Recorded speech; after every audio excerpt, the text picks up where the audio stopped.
Once upon a time, baby boomers went to college. All the universities said, great, and they expanded all of their products and services because the baby boomers was this huge generation. Then, as product portfolio management people will do, they figured that their job is to make sure that it's always up and to the right from that moment on. Lo and behold, and the next generation comes, and it's smaller, and there's fewer people that go to college. Maybe we need a needs portfolio management more than the product portfolio management. Check out the Rant to learn more. Like, subscribe, share. Thanks. Hi, Brant Cooper here. I'm fortunate I get to travel around the world speaking with startup founders, investors, ecosystem developers. I've learned a lot in my travels. I've got some stories, and I have some thinking that I love to share. Welcome to Brant's Rant. So by the time you get to the endure phase, you really have all of the components needed to endure, but there's a couple of other things that we need to discuss. By that point, your RAD mindset, your RAD behaviors, as described by the 5 E's, empathy, exploration, evidence, informed decision-making, equilibrium, sort of this balance between execution and explore, and ethics is the new norm. It's established. But there are things that, can it weather leadership change? Can it actually weather the next big disruption?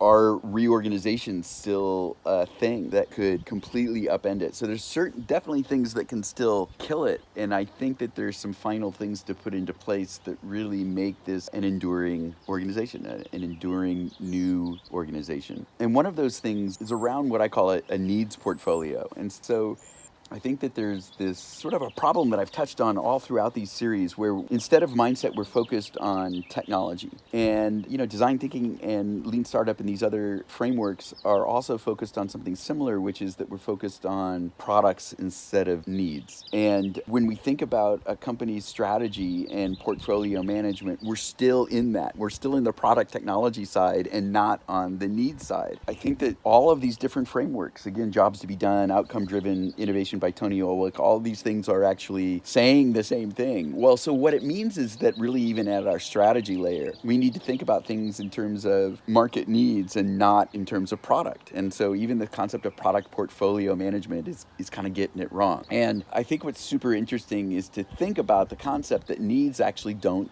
change very much. The way needs are addressed changes. And so there's new technology that solves existing needs in new ways. And that happens at sort of these multiple transformation layers. The size of needs may change. Who has the need maybe changes. So one of the examples I like to point out was in Peter Drucker's Innovation and Entrepreneurship book, where he talks about when the baby boomers were in college, all the universities were like, this is like, look at all, we need more schooling resources, more university. And in a product portfolio mindset, the demand for those college products and services never goes away.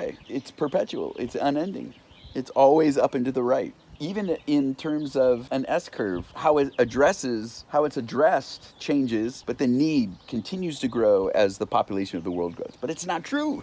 Generations change and the quantity of people going to school changes. And so we have to think about demographic changes in terms of how even the size of the needs market changes. And of course, the focus of a company based upon its wealth changes, right? From, if you just think about it from agrarian to industrial age to digital age, and how different parts of a country hit those different milestones at different times. And so the size of the population, it needs particular products and services changes over time. Emerging countries need something different than an established country needs. A lot of that stuff is actually pretty darn predictable, but we don't think about it because we're focused on products. And so at the highest layer in terms of strategy, I think we should be looking at a needs portfolio management. And also looking at things from a needs perspective allows us to look at adjacent markets that we could move into. It allows us to sort of more objectively perhaps take apart our existing products and technology and look at different markets that we might be able to apply those to. Where are there similar needs, but in markets that we don't go after,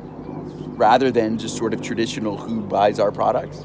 So there's all sorts of opportunities, I think, that are opened up by looking at needs portfolio versus just purely the product portfolio. And so then the alignment that happens underneath that is we don't care how those needs are addressed. I mean, we care, but it's not siloed. And so now you've got a product portfolio, and you've got innovation portfolio, and you've got M&A, and you've got a marketing and sales strategy. And that, those are all tied to what growth objectives are, but they actually haven't realized that those things are actually all tied to a needs portfolio. And so again, if the needs portfolio is done, then you can actually start figuring out how do we carve how we're going to address those? How do we carve that up among the different ways we might address those needs? Super powerful stuff, and so I think, and I geek out on the most ridiculous things. But so instead of just then, in this endure phase, we've already scaled the mindset down at the ground up. And so this is the last part of it, is because it's at the very top of strategy. And then that reinforces all of the work that we've done below that, because we've changed the top. And so it makes it endure, right? Because the very strategy then necessitates all of the behavior that we've spent the previous phases implementing. And so the other part of that, I guess, is that when we reach that level where we're doing the needs portfolio, we're allowed to take this final look at how we've actually structured the company.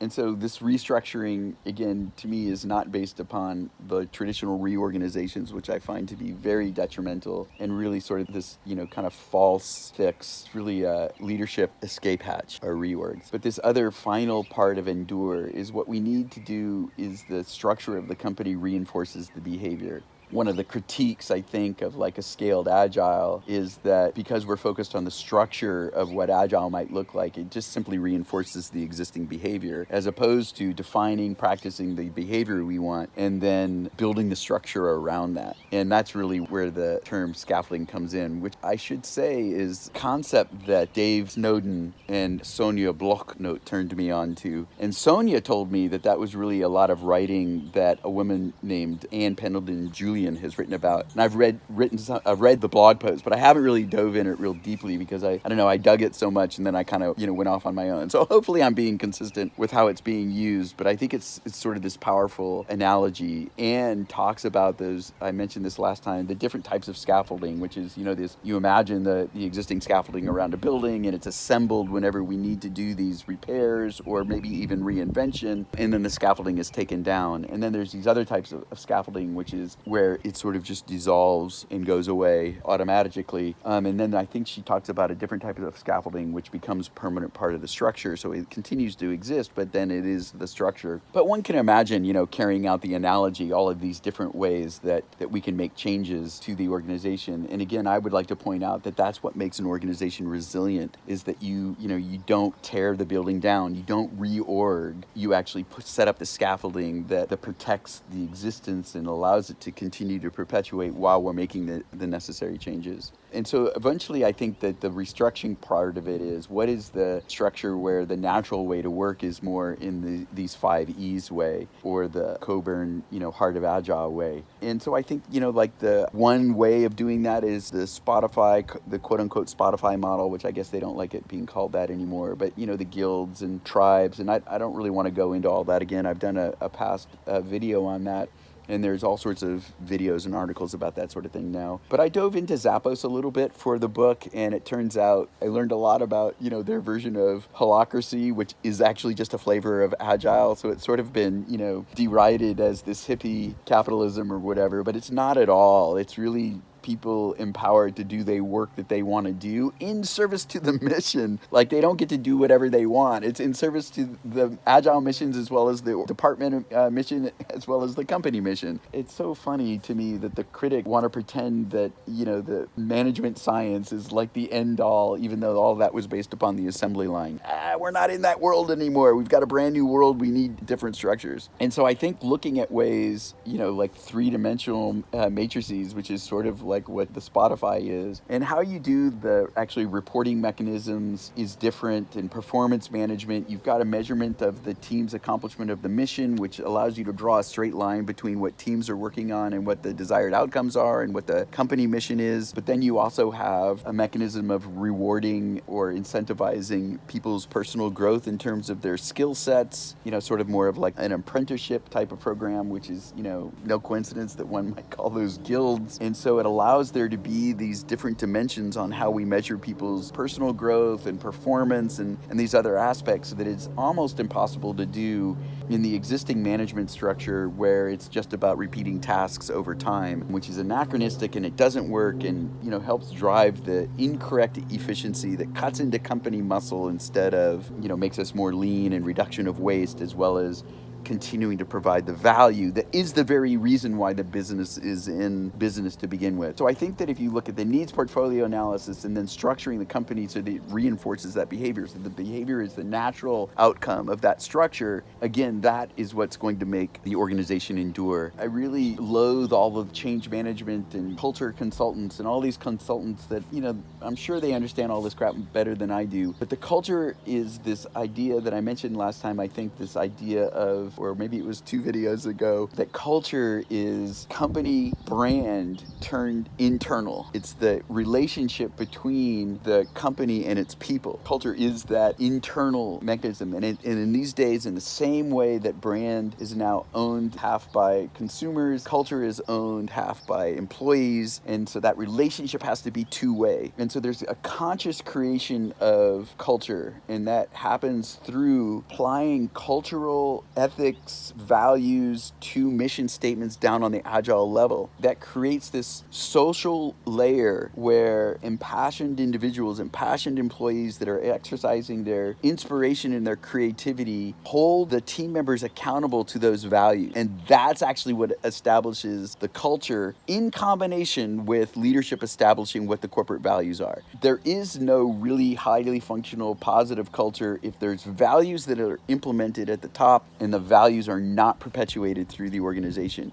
The perpetuation happens, leaders walking the talk, and there being a social sort of contract that's happening at this agile team layer at the grassroots. And I think that the final part that I want to mention in terms of this enduring is this ability to reinforce disruptive leadership. Disruptive leadership is, hierarchy still exists inside the company, and a lot of companies have this very purposeful leadership development program. And this is, it's kind of what the corporate ladder is. In the industrial age, the corporate ladder was basically a hierarchy, a stepped hierarchy of creating more individuals that look like us at the top. And disruptive leadership is exactly the opposite of that. It's ensuring that what we're actually creating is a ladder that rewards impact, and it's seeking to reward disruption of the status quo, disrupting conformity, of purposefully creating a diversity of experiences and backgrounds and abilities and training and people that, come from different places and look differently than us. And that is disruptive leadership, is the guts and the fortitude and the belief and the vulnerability and the awareness to create diversity, however, in every way one can imagine defining it, because diversity is how you deal with complexity.